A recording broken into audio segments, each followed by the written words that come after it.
Eh bien, on se trouve actuellement, non pas au lac Moraine, mais dans le lac Moraine, puisque on est vraiment à l'endroit où il est habituellement. Mais ça n'a pas encore fondu, c'est encore tout gelé, et même les pentes restent de la neige et de la glace. Donc il est beaucoup plus bas que, entre guillemets, normalement, mais normalement c'est l'été, sauf que ça dure que 2 mois. Donc en fait il est plus souvent petit que gros. Même si on est mi-juin, c'est comme ça qu'il est le plus normal. Alors, et on est à 1800 mètres d'altitude environ. Un embouteillage de rondins. Voilà. Normalement c'est ici qu'on embarque pour faire du canoë. Mais là le canoë il faut qu'il ait des chaînes pour aller jusqu'au lac.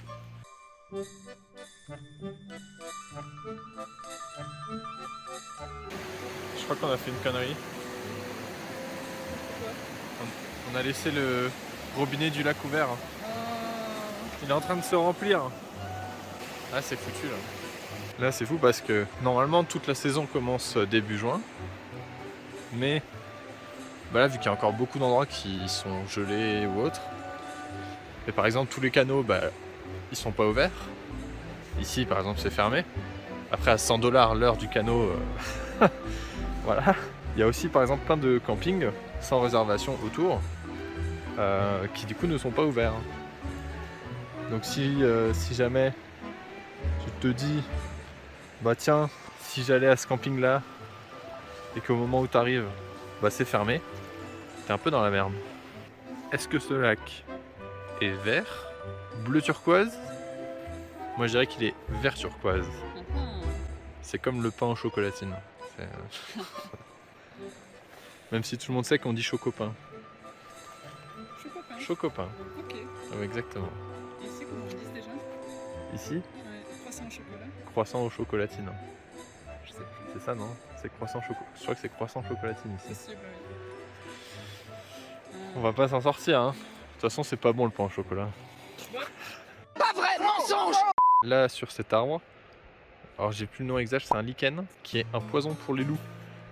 Et du coup les agriculteurs du coin ils en mettent par exemple sur les barrières et tout. Et comme ça, si le loup il en mange, hop, il meurt. Et ils s'en servent aussi pour limiter la population des loups. Voilà. Et ça a une belle couleur vert. Vert. Vert clair. Bien vert.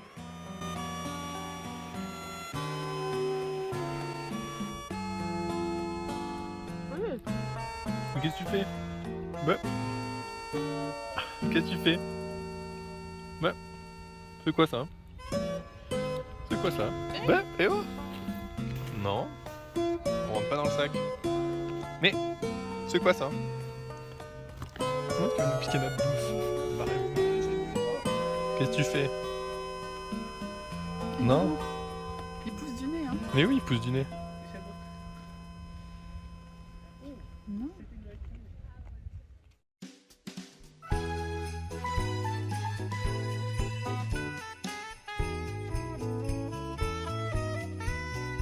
Sur certaines randonnées, il y a un panneau avant d'entrer qui dit qu'il faut obligatoirement, ou c'est très recommandé d'être en groupe avant d'y aller, et au moins 4 personnes, et du coup c'est la loi. Donc si c'est obligatoire, il faut obligatoirement être 4. Passible d'une amende allant jusqu'à 5000$ si on respecte pas cette condition. Oh oh oh oh, ça pique!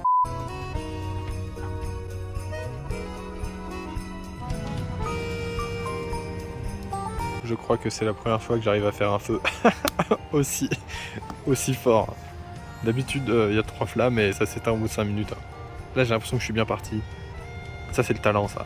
Le montage.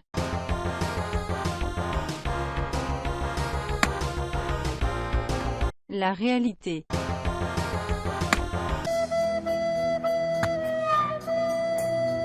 Quelle indignité. Vous n'avez pas honte.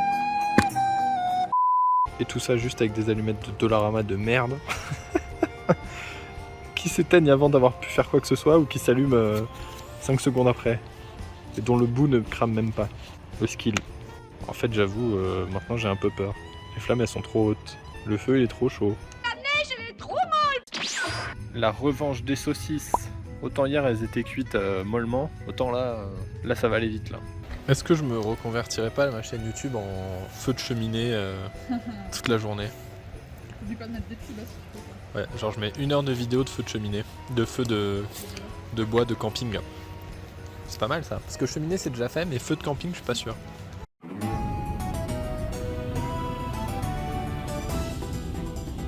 Alors, on a eu de la chance, on était sur la route, on a vu passer un train, et pile à ce moment-là, on est passé devant le point de vue des trains en spirale, qui est en fait une vallée avec un train qui passe dans des tunnels, et du coup on peut voir le train qui passe une fois, qui monte, qui passe dans un tunnel, et qui ressort dans l'autre sens. Donc en fait le même train, on voit le train de 3 façons différentes. En fait il fait un tour dans le tunnel, et le tunnel fait plus de 1 km. Donc ça veut dire que là le train qu'on voyait de 3 points différents faisait largement plus de 1 km de long, ce qui me semble beaucoup. Je suis pas expert en train, mais en tout cas c'était très long, enfin il était très long et c'était très long, donc il devait être vraiment très très grand. Et c'est marrant parce que du coup on voit le train aller à la fois vers la droite et à la fois vers la gauche. C'est cocasse.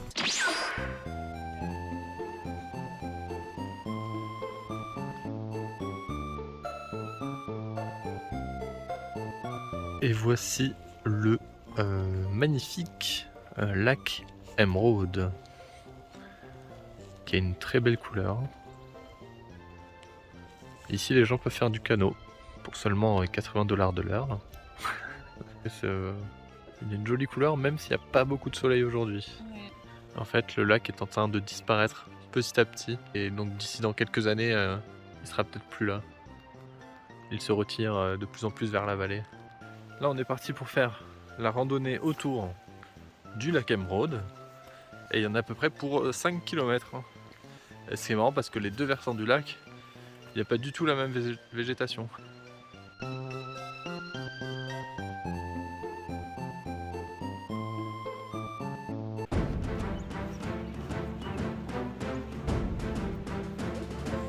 Non, non, Denis elle a triché. Oh, c'est le stratège qui commence à parler là. Un obstacle le long de la route. Oh,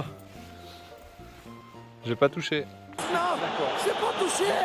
Ce qui est marrant, c'est que quand on fait une randonnée, sur le chemin, il y a d'autres panneaux qui emmènent vers d'autres randonnées, qui elles-mêmes emmènent vers d'autres randonnées. Donc en fait, ça peut ne jamais s'arrêter. Tu traverses le Canada et les rocheuses de lac en lac. En même temps, il y en a, je sais pas combien, il y en a combien. Tu sais combien il y en a? Non, Beaucoup trop. Je mets le chiffre ici. Des millions. Des millions.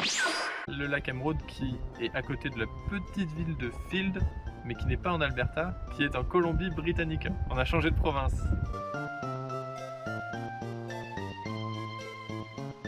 Mais quel parcours d'obstacles. C'est une horreur, c'est que de la boue. Comment on est censé passer ici? Comment on fait? C'est ma faute, j'ai laissé le jetpack dans la voiture. Plein de chalets le long du lac. Enfin, à l'entrée du lac. Et je parle pas de l'animal.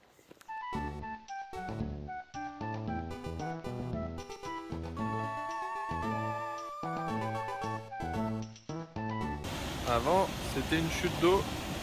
Et maintenant, c'est un trou. Ah, du coup, ça fait un joli pont. On pourrait presque passer par-dessus. Dommage qu'il y ait des touristes, quoi. mais nous, on n'est pas des touristes. Cream soda fait de manière artisanale. Et mon petit black cherry cola. Black cherry cola, pareil, artisanal. Mais est-ce que c'est bon? Bah forcément. Là pour la soirée on avait faim, mais on savait pas trop quoi manger parce que Lac Louise c'est vraiment tout petit. Et la plupart des restos ça donnait pas envie.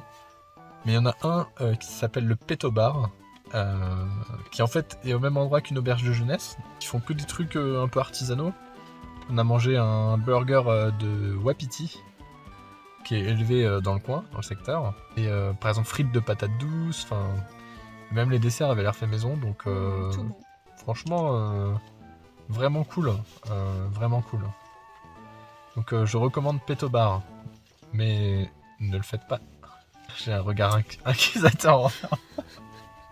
Je te juge. Pardon. Mais c'est la pluie là, il pleut depuis toute la journée, ça fait 24 heures qu'il pleut non-stop.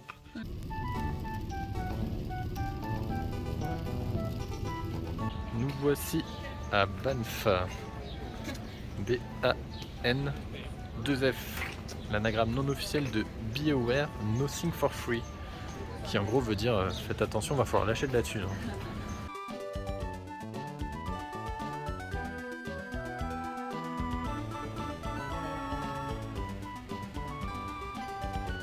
C'est un peu embêtant parce qu'ils annoncent pour cette nuit 10 cm de pluie quasiment.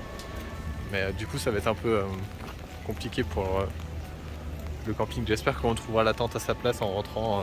Nous sommes retournés à Banff un petit peu plus tard dans le voyage, quand il faisait beau, pour pouvoir en profiter un petit peu plus, puisque c'est une ville vraiment très jolie, très agréable, très touristique, hein, on va pas se le cacher. Et on en a aussi profité pour manger un burger avec un steak de bison. Et c'était plutôt intéressant comme goût, c'est un petit peu plus fort. Sur ce, je vous dis à la prochaine vidéo qui sera sûrement la dernière dans les Rocheuses. A plus!